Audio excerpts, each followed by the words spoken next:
man, it's good to have you on. Excited to talk about your book, excited to talk about a lot of things, and just judging, and what I know of you. What's crazy, your childhood and mine is so similar, unbelievably similar. So I'm excited to dive in. But before we get started, is there anything, obviously we'll talk about your book and the most favorite, poignant points in the book, promote the book. We'll have a link for the show notes in the book, but you're talking to an audience full of engaged and amazing fathers. This is our 6-year podcasting, but is there anything that just brings you immense joy to talk about, or something that you're really excited in particular to promote? My granddaughter. I love that, man. Love that, man. You're going to regret you asked me that. I mean, I'm telling you, man, you know what? My granddaughter, and I'm excited about the future of our country. And what excites me about that is I've seen the future. And I've been doing a tour that's going to have me this year speak at 1,000 high schools and middle schools all across America. Man, that's awesome. Oh, man, this is where we put a dent in the universe. I love that, man. I'm tremendously excited about that, man. And just happy, man. I mean, it's just a good time. I've got to tell you now. We'll delve into all that as we go. I won't bore you with it because you'll say this guy's telling me the same stories over and over. But it's such an exciting time on a number of levels. That's refreshing to hear, and that's a good start because you don't have to look very far for all the doom and gloom out there. Oh, you don't, man. You don't. And that's what makes this book all that much more important to me, because what can be done needs to be as much a part of the conversation as what cannot be done. Absolutely. And especially in these challenging times too, daring to dream is tougher for some. Oh, right? Man. And you know what? Dreams change, and they're just as valuable no matter who the dreamer is. Some people dream of all these great, grandiose things and places and things you can physically touch. Some people dream of the day that they can hold their grandchild again. The day they can sit down and talk with their mom in person, right? I mean, those are dreams too, bro. Yes, they got nothing to do with stuff. Chris, I'm just going to ask this right now. Can we talk every day? Like, I already feel better about everything. Man, let me tell you something. Look, that's part of how we can put a dent in this universe. I mean, the universe right now is dominated with scary, frightening, ugly, nasty stuff.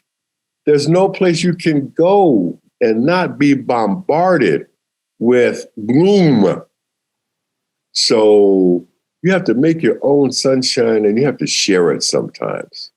Yes, you do. Share it with somebody else over in parts of the world, man. I mean, one of the things that's good for me, and this is just me being very honest with you, and I'm going to be too honest. A lot of people are not going to get this, but I'm just talking to you as honestly as I can. This whole work from home, stay at home, you can't travel thing, I'm kind of okay with it. I mean, you're talking to a guy who for the last 12 years was on the road 200 days a year, and half of that being international travel. Ooh. Right? But when 2020 came and it hit all of us at the same time, I remember having this conversation with my granddaughter. I was trying to explain to her where we all are right now. And Larry, the best analogy that I could come up with was that of an earthquake that shook the whole world at the same time, right? And we recovered real quick from that initial shock, and then we had to learn new tools, new ways that we could still do what we do, but now we don't have to get on an airplane. I saw someone do something, Larry, and I said to myself, I could do that. If he can do this, I can do that. I saw one of my favorite recording artists, Andrea Bocelli, the great Italian tenor. Oh, He yeah. was singing Amazing Grace at El Duomo, the cathedral in Milano, Italy. And he knew the church was empty. Have you seen this clip? I haven't seen the clip, but I know who you're talking about. When you get a chance, you do it and you'll see what I'm trying to get to here. He knew the church was empty, Larry, but he sang as if he was singing to a standing room only audience. He went out onto the plaza. The plaza was empty. He knew it. He sang like he was singing to the entire world. And I saw it and I said, that's what I want to do. If he can do that, I can do this. So we've had to learn how to use technology to still reach and engage people, not speak, engage people. And this year, man, we're going to speak at 1,000 schools. I love that, man. And that age right there, right? That demographic needs that so much right now. Oh, we all need it. But let's go back just for a second, talk about demographics. Let's just go back 20 years, Larry. Okay? 20 years.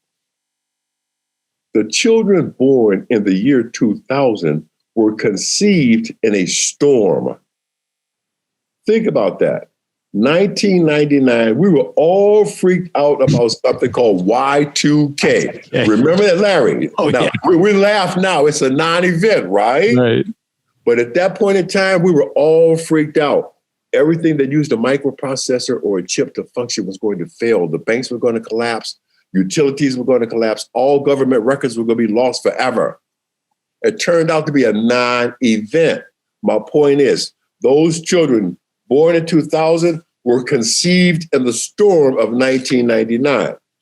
Fast forward on that timeline 1 year, Larry, just as those babies were learning how to walk, what happens? 9/11. Fast forward 7 years, what happens? Global financial crises. Fast forward 12 years, what happens?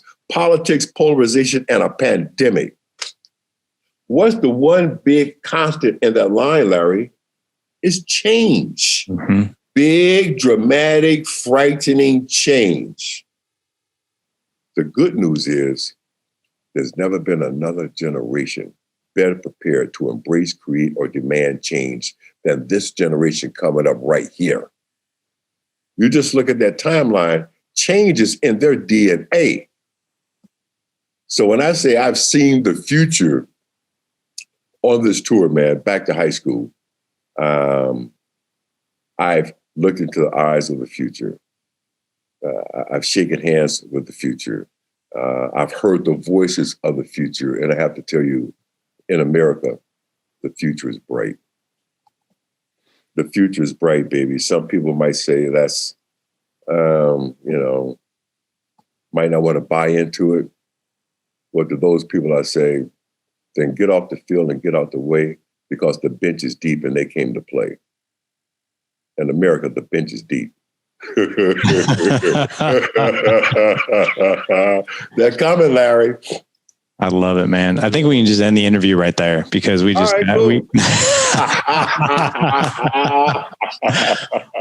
Oh man. So dude, this was just what I needed, and I'm sure the audience just needed to hear. I mean, what a killer start. I mean, I love how we're talking about the future. And by the way, amazing work that I know you're going to do in high schools, and future does sound bright, but let's start with the past a little bit. Chris, your childhood, man. Wow. I know a lot about it. I don't want to spoil it for you, but I know things weren't easy for you right out of the gate. So just share, biological father, your mother, stepfather enters in, half older sister, you have two younger sisters. Just share with us what that childhood journey really looked like. You know what, man, I've got to tell you, one of the things that I do when I'm with young people is I share with them the three most important decisions that I ever made in my life, all of which I made at their age or younger. Okay? Very briefly, those three decisions were, number one, I was going to make sure that my children knew who their father was. Growing up in a situation where, unfortunately, I had a stepfather who was fond of reminding me every day, I ain't your daddy. You ain't got no daddy. Sometimes he put a 12-gauge shotgun right here just to make his point. I made the most important decision I ever made in my life as a 5-year-old boy.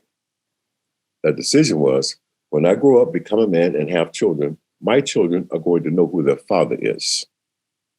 That singularly, Larry, is the most important decision I ever made in my life, and not just in my life, but in the lives of my yet to have been born children and my grandchild.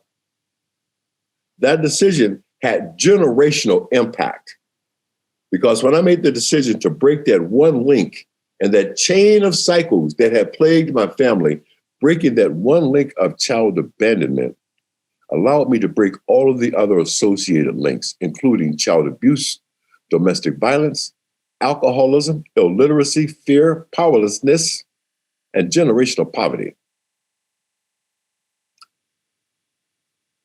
Let me put that another way. I made the decision that if I had to sleep in a public washroom with my child tied on my back as a 28-year-old man, I made that decision as a 5-year-old boy. Okay? That became part of what I call my spiritual genetics. The other things I share with young people, directly related to my past, and more importantly, related to this world we're living in right now. Unfortunately, Larry, not by design, choice, or intent, a lot of us have had a lot of practice making what I call a hard pivot, right? And a hard pivot being defined simply as something you would have never chosen, but you still got to make it work. None of us chose this space we're in, Larry. We would have never chosen this, but we still got to make it work. My point is, all of us, many of us, Larry, have had to make hard pivots our entire lives. Maybe we didn't call it that, but when I'm with young people, I say, let's go through this checklist and let me talk to you about why I am comfortable in this world that we're in right now. It's because I've had a lot of experience having to make these hard pivots. Abandoned child, foster care, mom in prison, domestic violence survivor, sexual assault survivor, never met my biological father, never went to college, single parent, entrepreneur, homeless, and Black. And I said Black last because I got this free. Hey, man, this is the original packaging right here. All right. So, but all those check marks, again, hard pivots. So when you get into an environment like we're in right now, I know I can make a hard pivot, right? One of the challenges, Larry, right now, for not just young people, for many, many, many Americans and people all around the world, we haven't engaged the fact that hard pivots that we've had to make previously in our lives, we can engage some of those things that we learned from those previous experiences to help us get through this difficult period we all are in right now. You know, I love that because what type of message would you share? And obviously I want to go more into your childhood just a little bit, especially your biological father, because that's where you and I really do share a lot of common ground. But what message would you share for someone who's listening in their car right now? Like we've got a guy listening in his car right now. Maybe he's on his way to work, or maybe he is in his home office with the pandemic, and he's reflecting upon all this change and all this uncertainty and everything going on. He's just like, I just don't know what to do. I'm so overwhelmed. I don't even know how to pivot. What's the simplest thing that someone could do when they're completely overwhelmed by a situation or an obstacle? The first thing is you got to own it. Okay, you got to own it. Did you cause this? No. But until you own your present circumstances, nothing's going to change. My mom used to say to me, Larry, every day, son, the cavalry is not coming. All right? Ain't no backup. You got to do this. You've got to own this. And it makes me mindful of one of my last conversations with my dear friend and mentor, Dr. Maya Angelou, who said to me, we were once speaking about struggle. And what she said, Larry, was we must all be mindful that there are people who came before us, who came up a steeper side of this mountain, carrying a bigger to heavier load with little to no opportunity, but they kept going forward, onward, and upward. This has been done before, right? I mean, but now it's our turn. It's one thing to be reading about something in history books. Oh, those poor people. Oh, the Spanish flu, 1918. Oh, the Great Depression. Oh, natural and man-made disasters. Oh, the global financial crises. That was all those people in history. But now it's your turn. Now it's you and your family. Now it's personal. Larry, it's personal now. Yeah, man. They're not coming for somebody else. They're knocking on your door. What you go do? So after we own it, how do we open up the door, and what's the next step? We got to take a series of baby steps as we go forward. Larry, I will submit to you, sir, we take strides when the path is clear, there's no obstacles, no issues, no challenges. We take strides. But you got to take them baby steps sometimes in the dark. You got to take them baby steps sometimes when you don't know. Dr. Martin Luther King Jr. put it best for me when he said, you might not see the whole staircase, but you got to take the first step. Mm-hmm. Right? And part of taking that first step is embracing the joy that is yours, that's been presented only to you in the moment of the greatest darkness you have ever seen.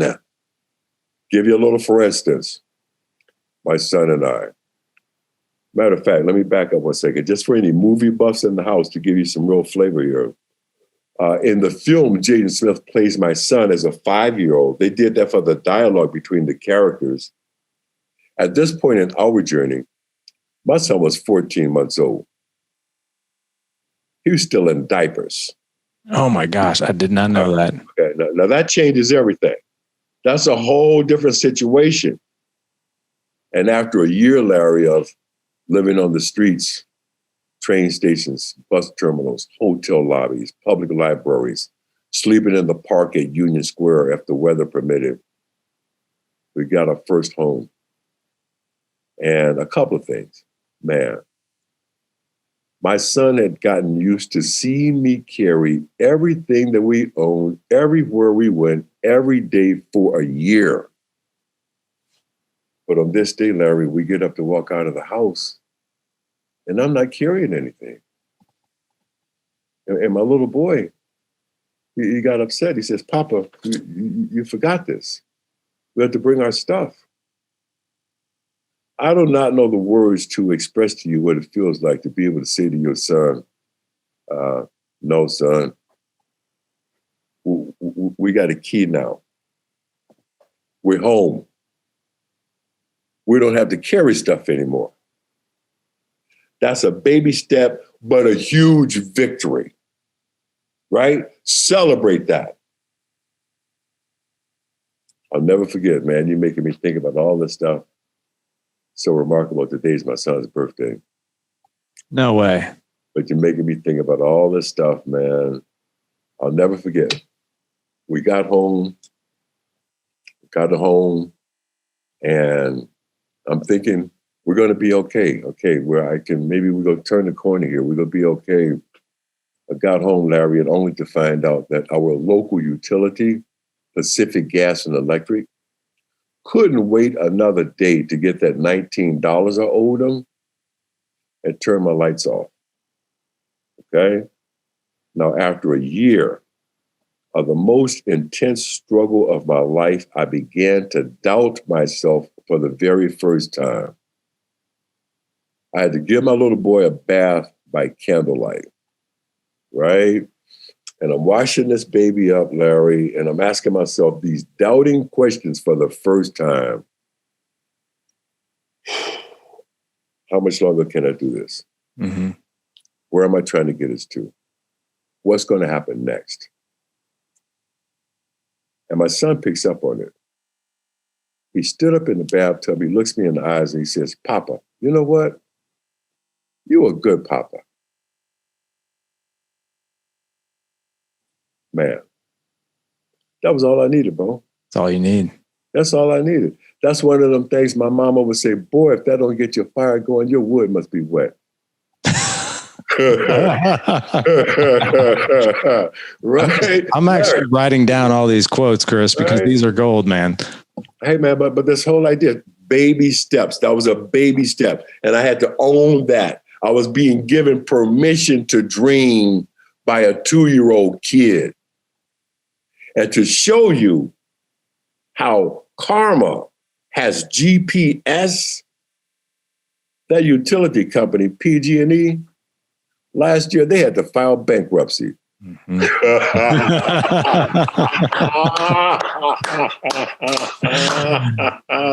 That Larry, definitely karma. Karma has GPS. Write that down. Make sure you understand that, okay? Oh, my God. We're actually going to quote that and send that out on Twitter and tag you for sure. All right. I love that. I love that. So I want to talk about your biological father for a moment. And just to add some context to it, you and I share something somewhat similar. You know, my mom and biological father were married in 1971. I was born in 1975. They were divorced when I was, I think, about a year. And then they completely split and he was no longer a part of my life. As fate, I had no recollection of him. My mom got remarried. They were married from the time I was 4 to 10, kind of the same as you. Very, lots of alcohol, lots of abuse, mental, physical abuse. They got divorced. He left when I was 10. I haven't seen him since. When I was 12, I ran into my biological father by accident. And we had this very short relationship for about 6 months. And he was remarried, had a 2-year-old son at the time, and his wife was pregnant with their second son. And it's still kind of fuzzy, but I remember the conversation we had was, this is not a good time. And we went our separate ways. Now, fast forward till I was 30, 15 years ago, I was in a coffee shop here in St. Louis where I live with a coworker and who came walking in for the morning coffee, but my biological father. And we've had a relationship now for the past 15 years. And I would say we're friends. We've got a good relationship. I refuse to hold any grudges or resentment for the past. I'm only focused on the future of our relationship. But I can tell you that I love what you said, and I wrote it down. My kids would know who their father was, but in your case, Chris, right? My son will know who his father is. And I made that decision as well. But I'd really love to know, just personally, like from your heart, what was it like? Because you did reunite with your biological father, correct? I met him. You met him, right? We never reunited. Okay. I met him. I only met him because of my son. Right. I'm sitting in a garden in the yard, and I'm reading my son. Again, he's 2 years old. One of these little books that have no words. They have pictures, and you make up a story as you go along. And there's a mother cow and the baby cow and the daddy cow, the mother horse, the father horse, the baby horse. And we go through all this, and my son gives me his interpretation. Okay, that horse has a mother, that horse has a father. That cow has a mother, that cow has a father. I have a mother, I have a father. You have a mother, and you have a father. The second he said that, Larry, it was like, whoa, I got to reach out to my dad. I can't sit here and lie to my son. When he said to me, and you have a father, it was like somebody had just like ripped a scab off a wound that had been festering for a long time. My dad wasn't hard to find, a little town in Louisiana. Make the phone call. I can't tell you how eerie that was to have someone answer the phone, identify themselves as your father, and say to you, I've been waiting for this call for a long time.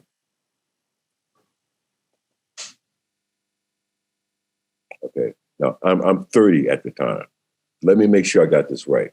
You've been waiting for me to call you for 30 years, but you never picked up the phone to call me or reach out or inquire where I might be in the world. There's a lot that goes with that, Larry. I don't know about you. I'm just being honest with you. I had so much anger against this guy because when you have someone tell you every day, Larry, you ain't got no daddy,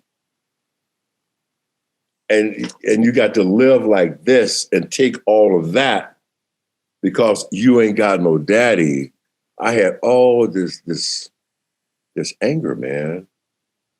So my son and I, we went down to this little town in Louisiana. And as a little boy, again, all this anger, I used to say, I remember being like 6, 7 years old. When I meet this man, I'm going to walk up and I'm going to punch him in the nose. Right. And probably nobody blame you either. At that point in time, punching somebody in the nose was the worst and most painful thing you could do to him when you're an 8-year-old boy at that point in time. Right. Right? I mean, man, we got off the plane and there he stood. 6 feet, 6 inches tall, 300 pounds, black as night. And I decide, well, maybe I'm going to punch him today.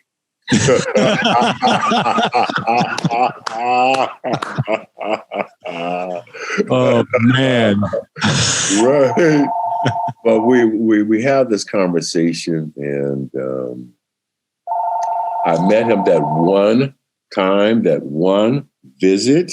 The next time I saw him, Larry, was at his funeral. He was dead. The next time that I saw him.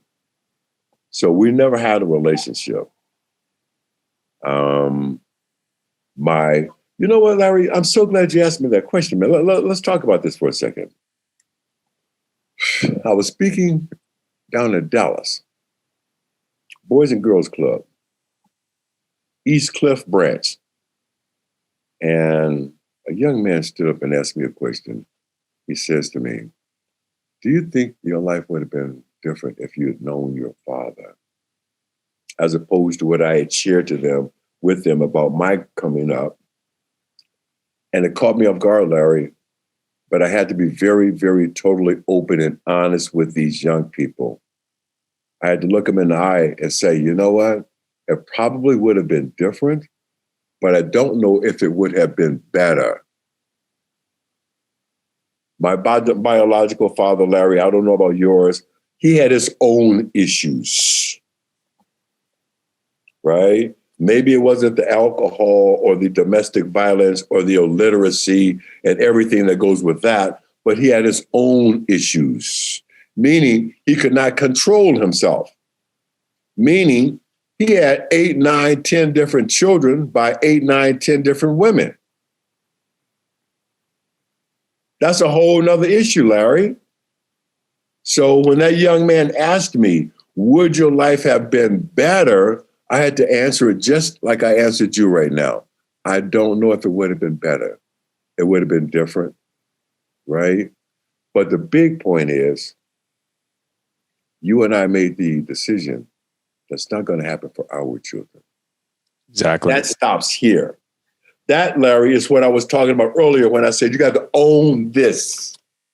This little block right here, I can control this.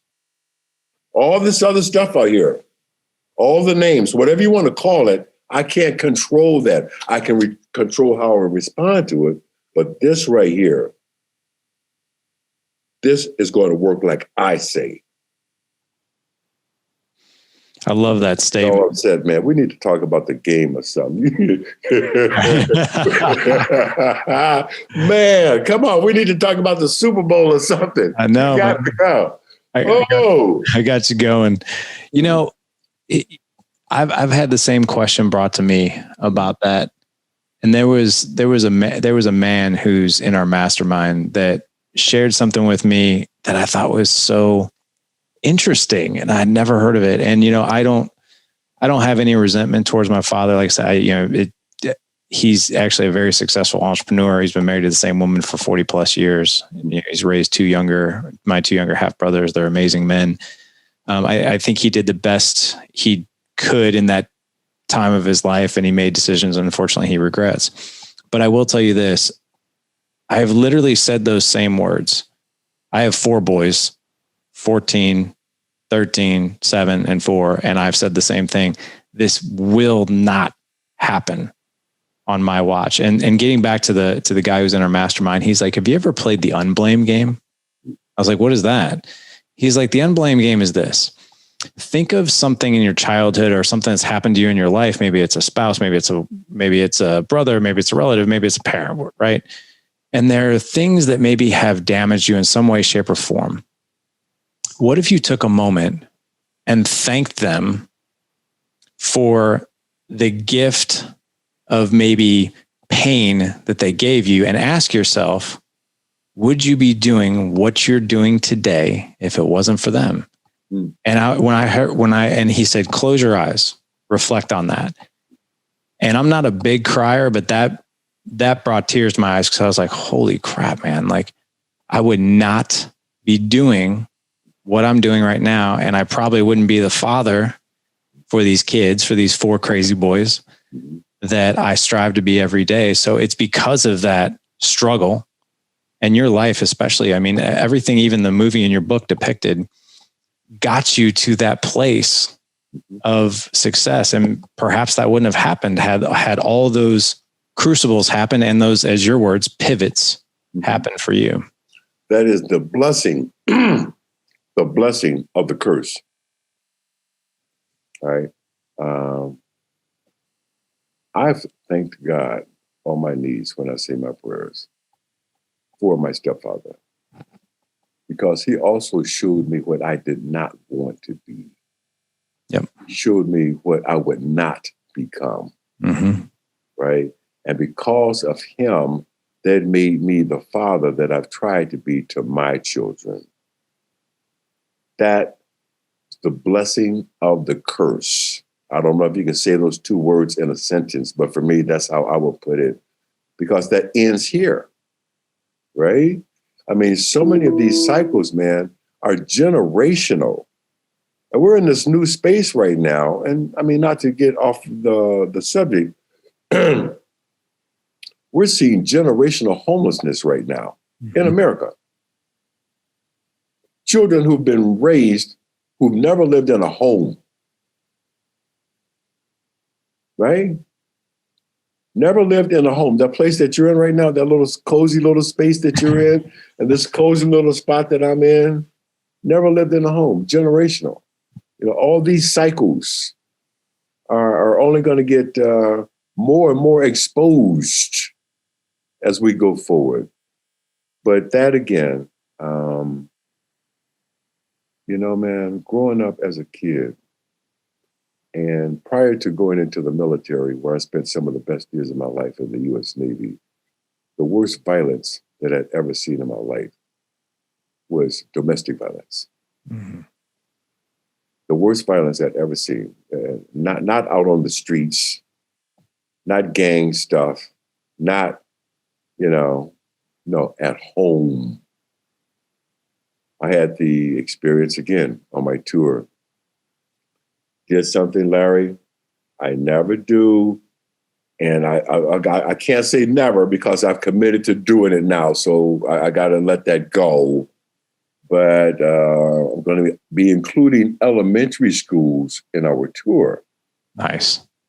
And the hard part for me, Larry, is these little people ask you big people questions in little people's bodies, right? And you got to be able to answer appropriately. You know, you got to put everything through your grandfather figure filter, right? I cannot talk to a 6 and 7-year-old like I would talk to an 18 or a 19-year-old, right? And the little boy asked me, were you ever scared to go home? Oh my gosh. Larry. Yeah. He's asking you that question for a reason. For a reason. And later the principal and the teacher let me know that little boy who asked you that question, he's living in a very challenging environment that we have to monitor him every day. We have to pretty much inspect him every day for physical damage, right? So one of the other things we've learned on this tour that was unintentional, but it was a principal, Mr. Green, down at Central High School, Louisville, Kentucky. And he said to me, beyond whatever else you deal with these young people, you helped us as a community because you ripped the scab off a lot of wounds. I'm in this auditorium, Larry. I got 1,400 high school students. And he says, you know what? When you talked about how it felt to be an abandoned child, to not know your dad, you ripped the scab off a lot of wounds. And now we know there are some children in our school that we need to give a little more TLC to. We may need to even direct them to some mental health support groups. Because when you talked about that, again, you pulled off the scab. Mm-hmm. Right? There's another Larry. There's another Chris Gardner right now making the same decisions that you and I made about what it's going to mean to be a father. Absolutely. Right now. Right? We don't know their names, Larry, but right now there's a little boy, there's a little girl right now saying, I'm going to take this curse and use it to be a blessing. Yep. Man. So Chris, same time, same place tomorrow, right? We're talking every day, right? Good, bro. So, Chris, man, this has obviously been amazing. I want to make sure we have the last segment here to talk about this amazing book with your granddaughter, Brooke. And there's some amazing stories in here, man. One of the things that really captured my attention, she calls you Papa, right? Papa Bear. Papa Bear. Let's call the president. And I want my picture taken. I want my picture taken with him. And in that big office, and you're like, so you're 7. No, I'm 7.5. Make sure you tell him that, right? Oh, yeah. Get clear on that. Let's get clear. But this book, man, is so good. But tell us about this book and just maybe highlight some of your favorite parts in this and what the readers are going to get from this. First of all, let me tell you a funny story that's got absolutely nothing directly to do with the book itself. But I just got out of the studio and I recorded this book in my own voice for the first time. The first 2 books, The Pursuit of Happyness and Start Where You Are, were recorded by actors. Okay, fine. This one I had to do myself. This is me talking to my granddaughter about things I want her to know and hear about from me that I believe can help make her a better person, a stronger person, a bigger person. And so it's very, very personal. And when you go in the studio, Larry, and you've worked in the studios, you know all this stuff. I don't know this stuff. Okay, so I'm in here. I got my headphones on like you. I got a producer out here in Atlanta. I've got a recording engineer right here in Chicago, and they're reading along with me, and they're making sure everything is precisely and accurately done. And a couple of times they were trying to, well, Chris, we got to stop. We got to go back. We got to do this over. Well, you said the, not the. And last time he said the, not the. And I'm like, okay, yeah, all right. I'm getting a little tight here. And I said, let's take a break. We go out, we take a break. And I said, let me Google these people. Go to Google and find out the producer has been nominated for 2 Grammys for audiobooks. Now, the look you just got on your face right there? Yeah. And now all of a sudden, I'm like, oh, well, what would you suggest here? Do you have, how should I do this? What do you think? Now, all of a sudden, whack. Larry, sometimes you need a whack. You have to give yourself a whack upside the head. This woman been nominated for 2 Grammys, meaning she knows what she's doing. She knows what she's asking you for, right? But we sit in the studio, man, and the challenge, Larry, when you do something like that, you're not just reading the words on the page, you're reliving everything that is not on the page, right? And this whole idea of my granddaughter and having her embrace, since the day she was born, the greatest gift that I ever got, which was permission to dream, you know, and to have a mom who told me every day, son, you can do or be anything. And I believed it. And it's very important, Larry, that I share with you what she did not say. And I talk about this in Permission to Dream. She did not say that you could have anything. She did not say that you could buy anything. She did not say that you're guaranteed, assured, owed, or entitled to anything. She said you could do or be anything. And for me, man, that's an even bigger statement. Because if you could do or be anything, all this other stuff will come. That's called permission to dream. A big part of that book, I'm talking to young people, and I ask people all across America, especially in corporate America, what would you say is the greatest export in the history of the United States? Manufacturing? No. Technology? No. Hamburgers? Nah. The greatest export in the history of the United States is the American dream. And this ideal that there's a place where you can do or be anything, that is the greatest export in the history of this country. Well, now we've got to import our greatest export because too many of our young people feel, and understandably so, that it can't happen for them, right? It can't happen for them. And my job here is to say, no, it can't happen for you because it happened for me. And let's talk about some of the steps, okay? Let's talk about the groundwork that's got to be done, right? And let's not take this 30,000-foot view from this ivory tower, but I'm talking about the 6 inches in front of your face right now that you got to negotiate today. Let's talk about that. What are some of those baby steps, man? And I've got to tell you, I've had young people, Larry, now this is very important. Young people all across our country, no matter which demographic, all ask me the same question. Is the American dream still possible? Now, again, being defined simply as what my mom told me. You can do or be anything. How anybody else chooses to define it, that's on them. But is the American dream still possible? My answer is yes. But the biggest thing you got to understand is that the American dream has changed. And the biggest change is that because of globalization and technology, the people that you're competing with right now are not in your classroom.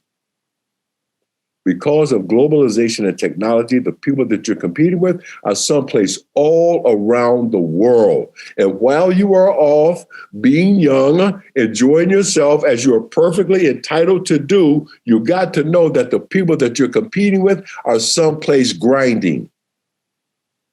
They're studying, they're practicing, they're networking, they're rehearsing, they're researching, and that's going to make the difference between who signs the front of the check and who signs the back of the check.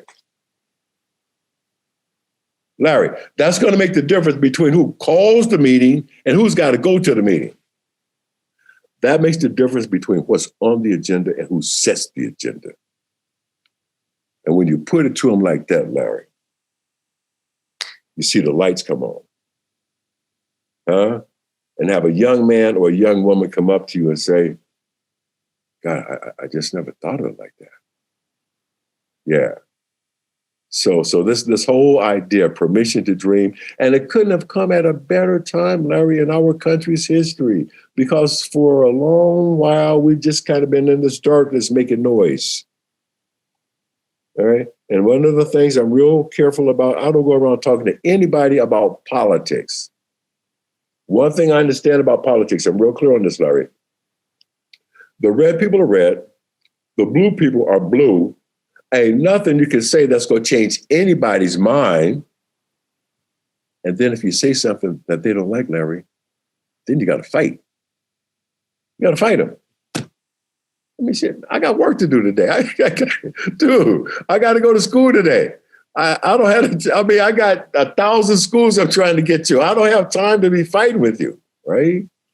But this whole idea, man, of what can be done and how this is the time to be making the investment that I'm making.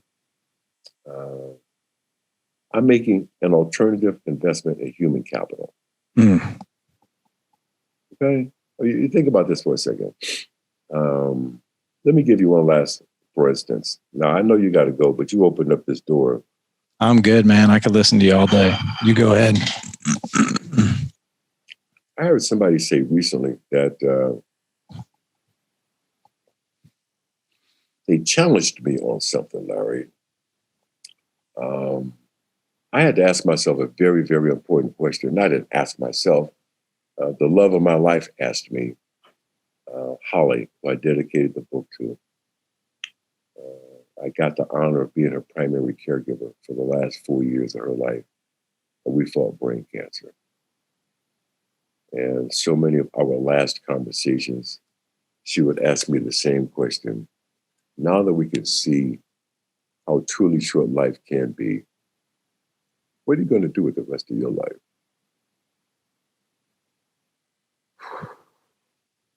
Dude, that's a big question there, Bo. That's not a rhetorical question at that point. What are you going to do with the rest of your life? It took me some time to find the answer. And I found the answer in a very unlikely place, of all places, my hometown, Milwaukee, Wisconsin. Standing in front of the elementary school that I went to, Lee Elementary School. And Larry, I saw the children coming and going out of the school doors, and it dawned on me, wait a minute. Oprah Winfrey and I are the same age, same zodiac sign, and went to the same elementary school. How do we know the next Chris Gardner or the next Oprah Winfrey is not coming and going out of these same public school doors all across America right now? The truth of the matter is they are. My job is to let them know that they can. And some adults recently challenged me on that with the question of, well, what are the odds of you or Oprah Winfrey ever happening again? My response, Larry, is simple. I cannot answer that question about the odds because I am focused on the evens, as in even though, even if, even when, even where, even you, even me. Because when you change the narrative, you can change the outcome.